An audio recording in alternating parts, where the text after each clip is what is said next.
Abri a minha câmera também. Dessa vez vou fazer de câmera aberta para todo mundo se ver. Então, gente, bom dia. Muito bom ter vocês aqui mais uma sexta-feira com a gente. É, O pessoal que vai apresentar tá só terminando um último papinho ali. Mas enquanto isso, peraí. O Matheus já tá aqui? Ainda não. Acho que eles já estão chegando também. Mas e aí, Se gente? quiser, eu posso compartilhar algumas coisas que a gente teve aí, Lucas. Perfeito. Então pode começar, Lúcio. Começa aí a compartilhar. Deixa eu tirar meu push to talk aqui. Boa. Eu vou comentar sobre algumas mudanças que a gente teve nos loaders. Isso vai estar no nosso changelog lá. Mas, mais especialmente, esse PR aqui do Jonathan. Não sei se ele está aí, se ele tiver e quiser falar, mas acho que não. Ele adicionou essa, essa propriedade de teasers lá nos nossos loaders.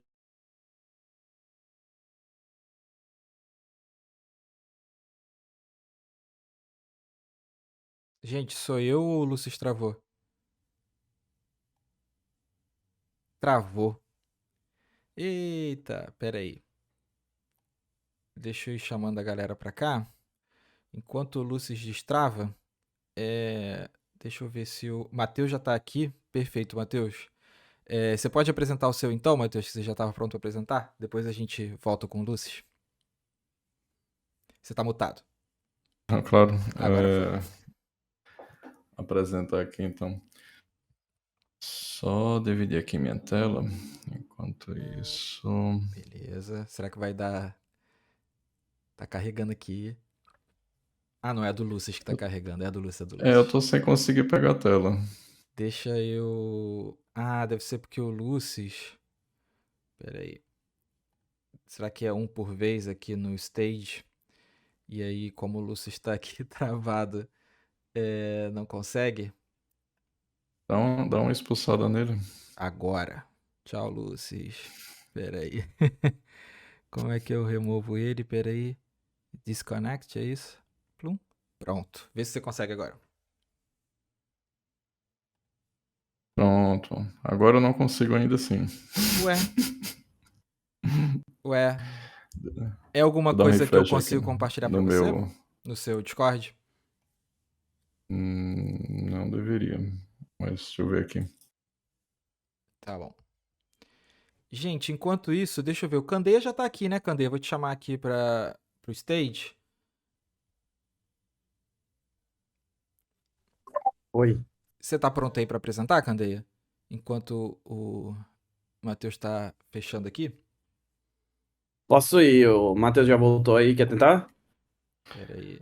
Não, eu vou ter que trocar de aplicativo aqui. Pra variar. Tá bom. Tá bom.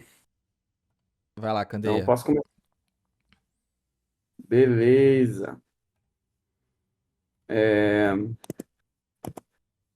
Bom dia, todo mundo. Boa sexta-feira. Eu sou Marcos Candeia. Eu trabalho na Deco. Ei, deixa eu ligar minha câmera aqui. Peraí. Aqui. Aí. Agora sim. Bom dia, todo mundo. Eu sou o Marcos Candeia. Sou engenheiro de software aqui na Deco. Hoje eu vou falar um pouquinho do avanço que a gente teve na parte de secrets, que era uma coisa que muita gente pedia. Então, basicamente, para quem não sabe, quase todo dado que você salva lá no nosso admin, ele é acessível de alguma forma. Então, atualmente a gente não tinha uma forma segura de você colocar um dado que seria um segredo lá, né? Que seria uma chave de alguma API, esse tipo de coisa. E foi isso, acho que o avanço da semana foi nesse sentido. E aí, já tem documentação aqui de secrets, esse using secrets aqui. Mas basicamente o que você precisa fazer é importar esse secret dessa loader secrets, e aí você declara esse secret na sua prop, e o detalhe é que você tem que fazer um get nele, tá? Então ele não é um valor já tipo um string que você pode usar, você tem que fazer um get nele, por dois motivos. Primeiro, porque o secret é criptografado, então nem a Deco tem acesso diretamente a esse secret, não fica salvo na nossa base de dados, fica salvo só criptografado, né? E segundo que eu preferi colocar como uma função, porque eu acho que é comum a gente passar props para ilhas. E aí, quando você passa uma prop para uma ilha, lembrando que ele é serializado, né? Então, às vezes a gente fala o ponto, ponto, ponto props, e aí manda tudo. E aí, sendo uma função, evita de mandar um valor. Então, eu escolhi colocar como uma função. Então, você recebe o secret e aí ele tem uma funçãozinha chamada get. E aí, quando você chama esse get, você pega o valor real do secret, tá? Um primeiro detalhe é que você só consegue configurar secret apontando aqui para o ambiente de produção. Se você estiver no localhost, tem outra saída para fazer, que eu vou mostrar daqui a pouco. Mas tem que vir aqui, fazer um deploy, apontar para produção. Nesse caso aqui, nessa loja que eu tô, nesse site que eu tô, que é a Forrageira de Turim, esse aqui é meu domínio de produção. E quando você está rodando localmente, o jeito que você acessa a secret é usando uma envvar. Então você precisa, geralmente você tem uma sandbox key, alguma coisa assim, né, que para quem você está desenvolvendo ou para a loja que você está desenvolvendo é o que você tem acesso. Geralmente você não tem acesso à chave de produção. Isso é muito comum, por exemplo, que às vezes tem chaves de gateway de pagamentos, esse tipo de coisa, que não quer todo mundo ter acesso, né? Só em produção na hora que você está rodando. Ok, então o que que eu fiz aqui? Eu tenho esse site chamado Forrageira e eu tenho esse componente que é o YouTube Feed. Aí esse YouTube Feed ele recebe uma YouTube Key e aí eu importei esse secret aqui desse import aqui desse lugar, que é o $live loader secret TS. E aí ele é um tipo normal, você coloca aqui como uma secret. E aí nesse caso, como eu preciso fazer um await para poder pegar o valor de uma secret, eu coloco um inline loader. E aí eu botei um log aqui só pra gente ver rodando. Primeiro, vamos ver o de produção. Então, eu já configurei ele aqui, para ver aqui. Ele é tipo um password, então eu não consigo ver o valor real dele. Essas coisinhas aqui de lado não liguei não, tá? É só porque é uma feature avançada. Então, eu não consigo ver o valor real nele. Quando eu clico aqui, ele some, né? Eu consigo digitar um novo valor e tal, habilitar o botão e pegar um novo valor. E eu consigo dar um nome para ele. Esse nome é opcional, mas para você rodar ele localmente, você vai precisar desse nome, que vai ser o nome da envvar que você vai usar localmente para pegar a secret. Então, eu tenho um valor aqui, se você for olhar aqui no JSON, ele está criptografado, YouTube Key. Aqui, ó, tá o valor criptografado dela, que é um hexadecimal criptografado, eu não consigo o valor. Mas, por exemplo, eu tenho esse mesmo log aqui em produção, e aí eu vou entrar aqui nos logs do Deno Deploy,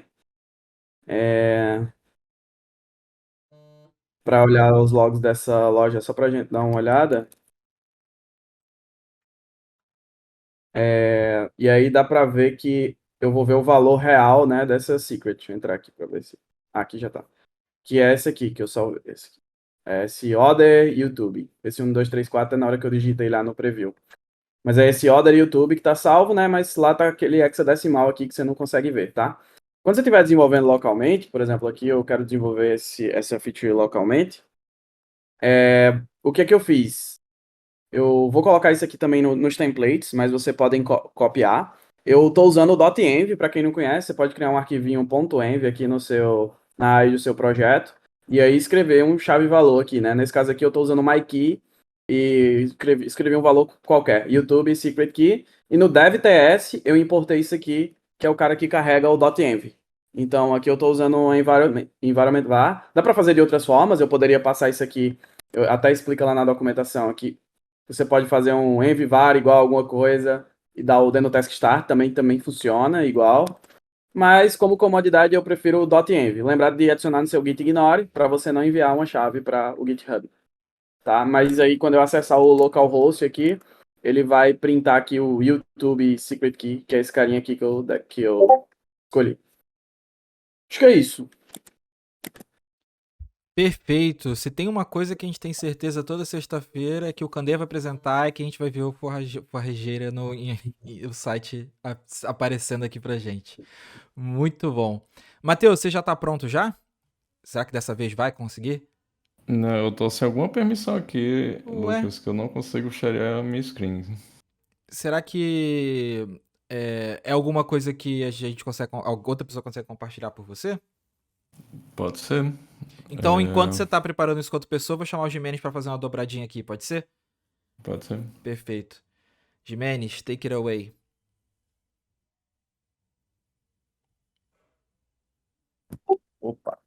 PWA. Só, cara, mostrar um pouquinho do que a gente estava fazendo.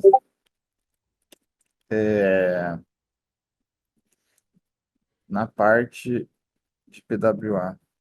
Como é que eu mostro aqui? Acho que a minha. Não consigo mostrar, Então tá Lucas. acontecendo alguma coisa aqui, deixa eu ver. Pera aí, mute, disable, invite server. Você e o Matheus não estão conseguindo compartilhar tela. Move to disconnect. Será? Deixa eu parar meu vídeo aqui, vamos ver. Vai lá, tenta agora. Foi. Ah. Agora aparece. Tá, então beleza. Então só uma pessoa compartilha a tela enquanto isso. Então, já que apareceu pro Matheus, vai você, Matheus, agora e depois a gente vai com o Jimenez. Beleza, então. Deixa eu compartilhar aqui. Vamos ver se chega também, né? Tem esse outro detalhe importante. Foi. Bom, pessoal, Matheus Gaudêncio aqui da Deco, tá? Eu tenho liderado avanços para Analytics, então, bem geral em primeiro, tá? Deixa eu até aparecer aqui para vocês. Bem geral, tá? A gente sabe da demanda que tem por Analytics e entende que existe até um conflito aí, que é ter mais dados pode custar desempenho e na pegada de trazer mais performance, tá? A gente tem pesquisado e liderado algumas ações que a gente pode fazer para tanto oferecer dados que sejam significativos, como, ao mesmo tempo, também entregar isso de forma performática, tá?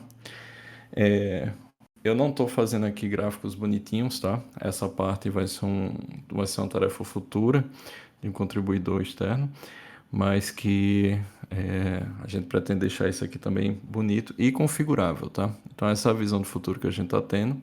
Esse dashboard a gente quer oferecer dados e oferecer customizações para as pessoas definirem o que é que elas querem exibir. O que é que eu estou trazendo aqui para mostrar é que a gente já tem informações que vêm da própria CDN da gente, tá? Que é o Cloudflare. Esse dado é bem fidedigno no sentido de exibir o que bate de fato lá na nossa infra, tá? Não precisa de JavaScript rodando. O problema do usuário trocar rapidamente de sessão ou clicar fazer uma visita para uma página interna e não enviar o dado, isso não acontece aqui, porque a gente sempre está na borda, está na beira, capturando esse dado. E aí eu trouxe aqui algumas visualizações possíveis, tá? Então tem page views aqui a cada 15 minutos. Eu também não estou exibindo, mas tem a 5 minutos, a cada minuto. Tem page views diários, pode ver também dentro do que path está batendo e como é que está batendo.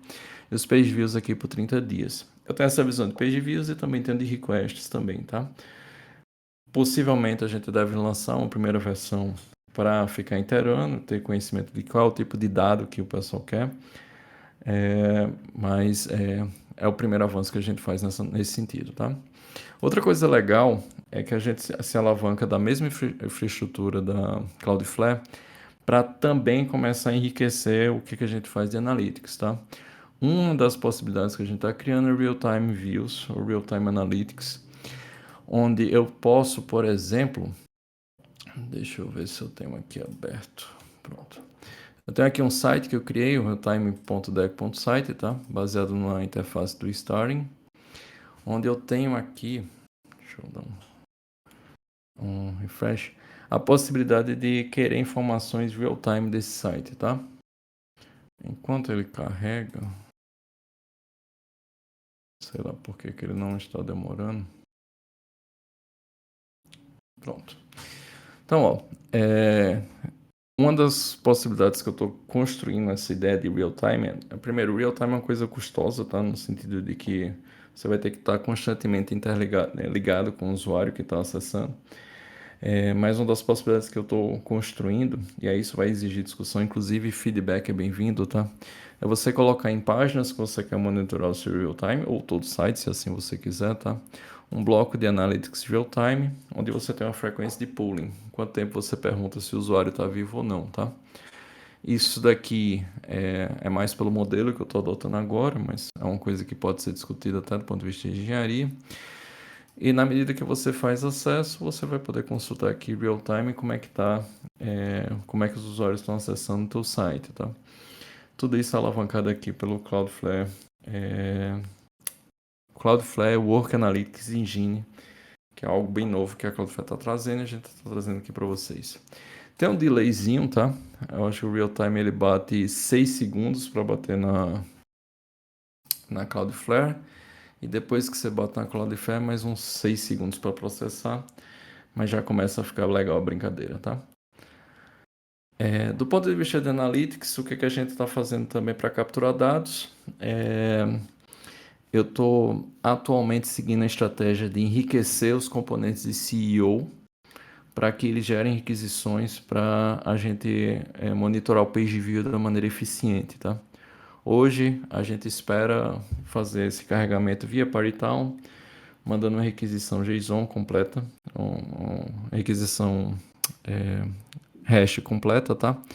E por vezes a gente acaba perdendo page view ou session porque demora para acontecer. Então eu estou encurtando esse processo de mandar essa requisição, possivelmente com menos dados, mas para a gente ter registros mais fidedignos dos page views, tá? Inclusive a primeira abordagem que eu estou usando é uma estratégia antiga, tá? Que é botar uma imagenzinha lá no site da pessoa para poder capturar esse evento. Mas aí são discussões futuras. Era isso.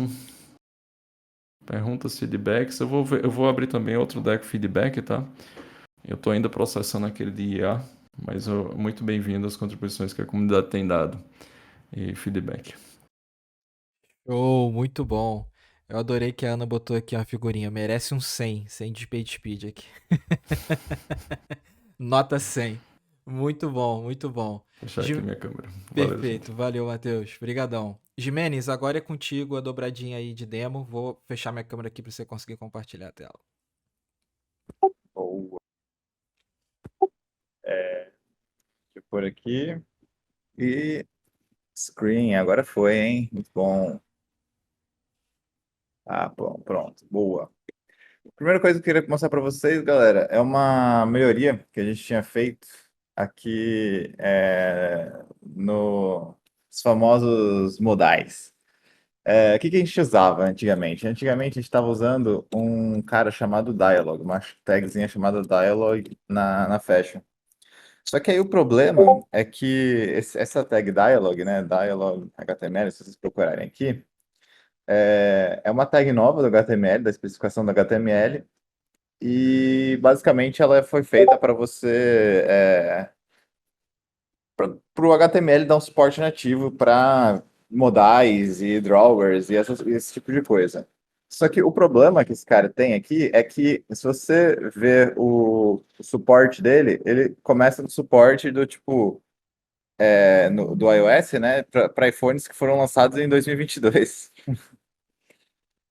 Então é meio ruim, assim, né? Tipo, se você pega um iPhone, sei lá, 12, já não.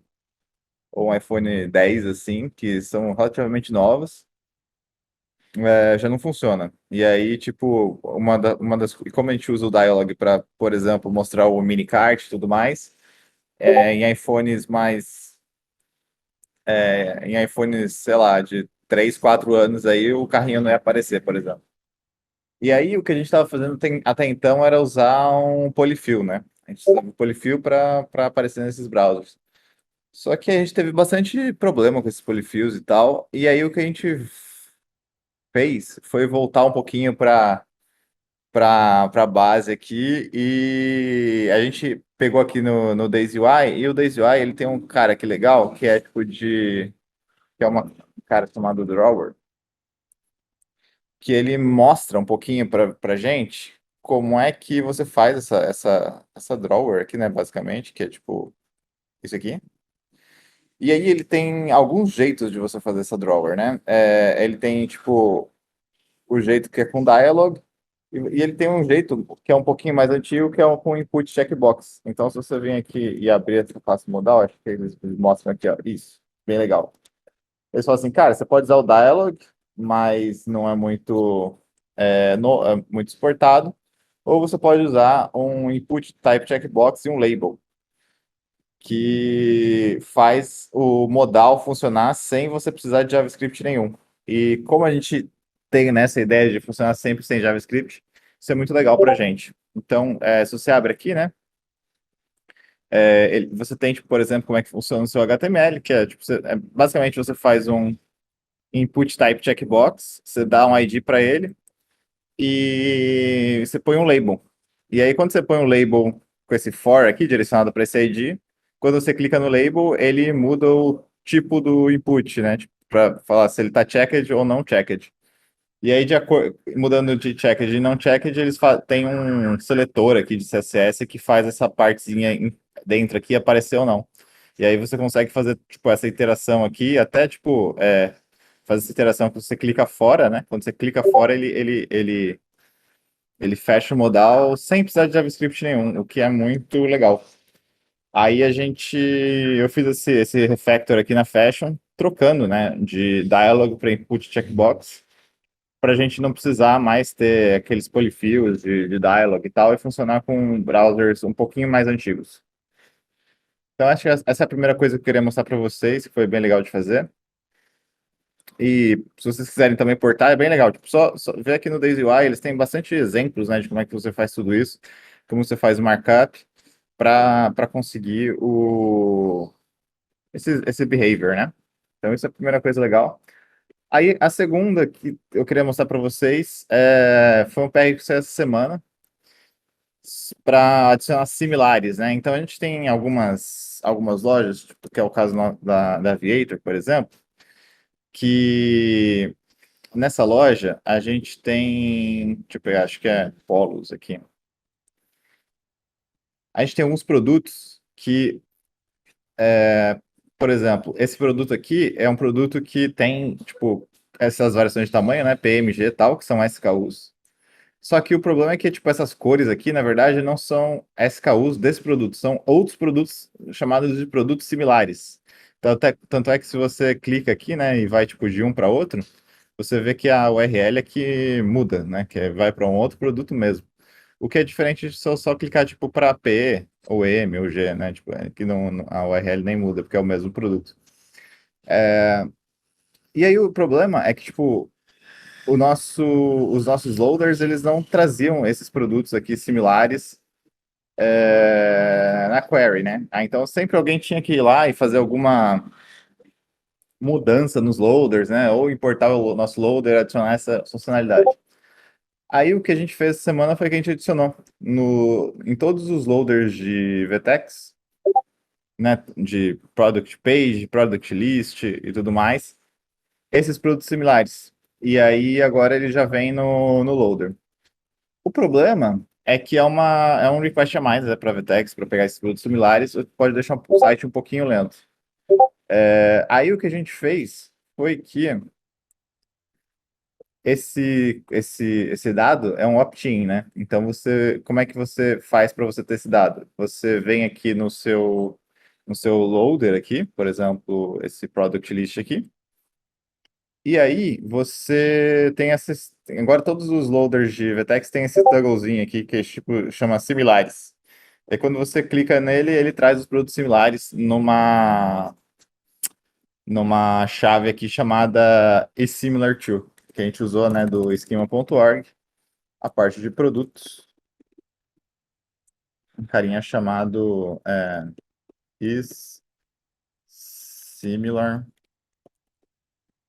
isSimilar_to. E aí vem nesse isSimilar_to um array de produtos similares. E aí é assim que a gente pega os produtos similares usando os loaders. Acho que foi isso. Perfeito. Muito obrigado, Jimenez.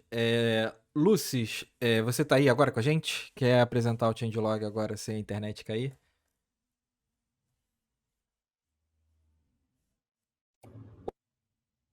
Não te ouvimos. Sim. Agora tá. Mas acho que essa semana Muri vai apresentar. Perfeito. Então tá bom, Muri. Minha internet caiu na hora, colocou no 4G. Sem problema. Então a Muri apresenta aqui agora pra gente. Beleza. Eu compartilho aqui a tela? Como que eu faço, Lucis? Isso, compartilha e mostra o que você colocou lá no Deco Updates. Peraí, deixa eu só me achar aqui, só um segundo, gente. Beleza. Então, pessoal, temos aqui um canal que é o Deco Updates. Deixa eu achar. Pronto. Coloquei aqui já uma mensagem. O que a gente teve de update essa semana? Então, em Documentations e Content, colocamos aqui no Getting Started, falando um pouco sobre criação de site e Props Editor. No Admin, Fixed, Detaching Sections Fail Intermittently. Então, a gente tinha um problema de dar um detach, né? De você deixar local ali, sem ser global, uma section. E agora já foi consertado. Também foi consertado quando o editor ficava com invalid stated on the first load. Então, às vezes, quando estava no site, clicava ponto, aparecia sections com todas vermelhinhas e tal, né? Então, isso também foi consertado. Runtime added secrets, allow to store sensitive data. Também foi adicionado performance optimization on total blocking time. Mudou allowing passing parameters to Deco plugins. Foi consertado props with type never break the editor. No nossos templates do Standard Library, adicionamos Image Optimization, Brand Information on Vertex Loaders, que foi isso que o Gimenez apresentou. Também adicionamos Offer Teasers on Vertex Loaders. Obrigado aí, Jonathan, pela contribuição. Fixed Image URL with special characters fail when sent to Vertex Assets. E não esqueçam de dar aí as estrelinhas lá no GitHub. Não sei se vocês querem completar alguma coisa, comentar aqui também, o Lucis, pessoal da Deco.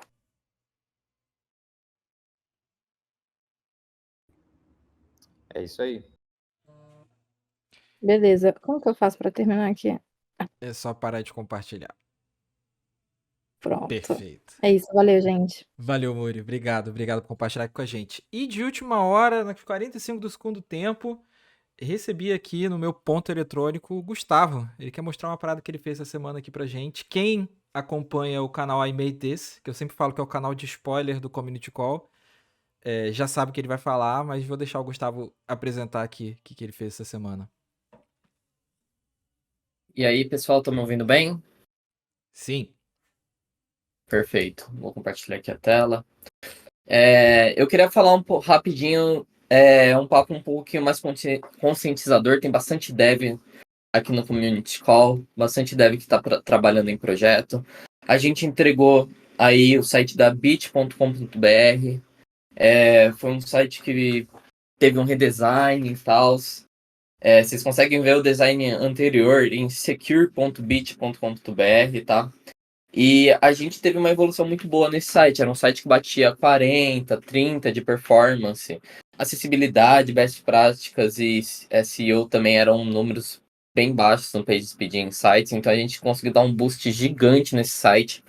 Subiu essa semana, então ainda a gente não sabe o quanto que o cliente vai ganhar nisso, mas tenho certeza que muita diferença vai acontecer nas próximas semanas. E o ponto mais importante disso que eu quero trazer para vocês é que esses 92 pontos de performance na home e na PDP e PLT também estão altos. Eles se dão a um caso que a gente... Qualquer coisa que a gente lançava, a gente rodava o PageSpeed Insights. Qualquer coisa. O PageSpeed, ele funciona nos links de preview do admin, funciona também nos links de preview do Git, né, das branches, dos commits. Então, se adicionar uma ilha nova, pega esse link, joga no PageSpeed e vê o impacto que essa ilha causou. Pô, causou um impacto grande, o que você pode fazer para alterar essa ilha? Uma coisa que eu tenho feito bastante nos projetos é estar criando código JavaScript levando em consideração a implementação do Slider e do Slider.js. né? A manutenção do slider.js é muito boa, porque você faz com que tudo que é visual carregue primeiro pelo slider, e o código de interatividade, de clique, de scroll, de qualquer coisa, tá num slider.js, que vai ser carregado depois, porque ele é uma ilha. Então isso já ganha muito, muito, muito, muito mesmo de LCP, de FCP e etc. Então, tentem levar esses componentes do slider.js, mais em consideração quando vocês forem criar alguma ilha, quando vocês forem criar alguma coisa que vá dar alguma interação para a loja. E a todo momento, considerem ver o que vocês estão alterando e como está sendo a mudança no PageSpeed Insights, tá? É uma coisa que facilita muito, porque no final do projeto você vai lembrar de rodar o PageSpeed Insights, você vai ver que sua loja está com 60 pontos. E aí você vai desesperar, porque simplesmente você vai sair corrigindo tudo, né? E é cansativo voltar no fim do projeto para tentar corrigir todos os pontos que aconteceram, né? Então, tentem fazer isso no momento que vocês estiverem desenvolvendo. Vocês vão ver que o tempo perdido vai ser muito menor. E o último detalhe, que é a regra de ouro, coloquem largura e altura nas imagens. E só isso já dá quase toda a diferença assim, na loja, nos pontos de performance. Beleza? É isso, pessoal. Muito bom. Obrigado, Gustavo, aí trazendo dicas importantíssimas pra galera. E muito bom ver você apresentando aqui, Gustavo. A gente quer ver todo mundo apresentando, então faça que nem o Gustavo fez essa semana. Assim que ele terminou o site, botou lá no canal I Made This. Eu sempre brinco que o canal I Made This é o spoiler do que vai ser apresentado no Community Call. Então usem e abusem, mostrem o que vocês estão fazendo lá. Que a gente quer. O nome é Community Call, então a gente quer a comunidade participando aqui com a gente. E, gente, antes da gente fechar hoje, queria deixar um recadinho pra vocês, fazer um pedido pra vocês. Eu não sei vocês, mas às vezes eu fico olhando pra esse 33/50 aqui do lado do Community Call e me dá um nervoso que eu quero que fique 150/150, certo? Então, vamos botar um objetivo aí de até setembro a gente ter 150 pessoas aqui. E aí, o que eu fiquei pensando? Se botar uma média aqui de 30, se todo mundo aqui, que somos 30, cada um falar com 5 pessoas do Community Call essa semana que vem a gente bate 150. Fazer um esquema piramidal dos devs aqui. Então, se você tem o dev da sua comunidade, ou da sua agência, o seu colega, ou alguém da comunidade que você acha que vai adorar estar aqui no Community Call, que quer apresentar, que quer aprender com a gente. Vocês viram, a gente acabou de aprender aqui com o Gustavo, em primeiríssima mão. Então, tenho certeza que tem muita gente que vai gostar de estar aqui no Community Call com a gente. Tô vendo umas dicas aqui de horário, de mudança de horário, isso pode ser uma boa também. Mas eu vou fazer um poll essa semana pra gente ver o horário, mas o meu pedido se mantém. Se cada um aqui falar com 5 devs da comunidade sobre o Community Call, mandar o link do YouTube de como foi o Community Call da semana, tenho certeza que a gente chega em 150 até semana que vem. Esse é o objetivo aqui que eu quero que seja o objetivo de todo mundo aqui do Community Call essa semana, beleza? Vou lançar o poll do horário, porque talvez mandando horário isso já ajude. E conto com vocês, beleza, galera? Então é isso. Brigadão. Mais um Community Call entregue. E a gente se vê semana que vem. Beijos. Tchau, tchau.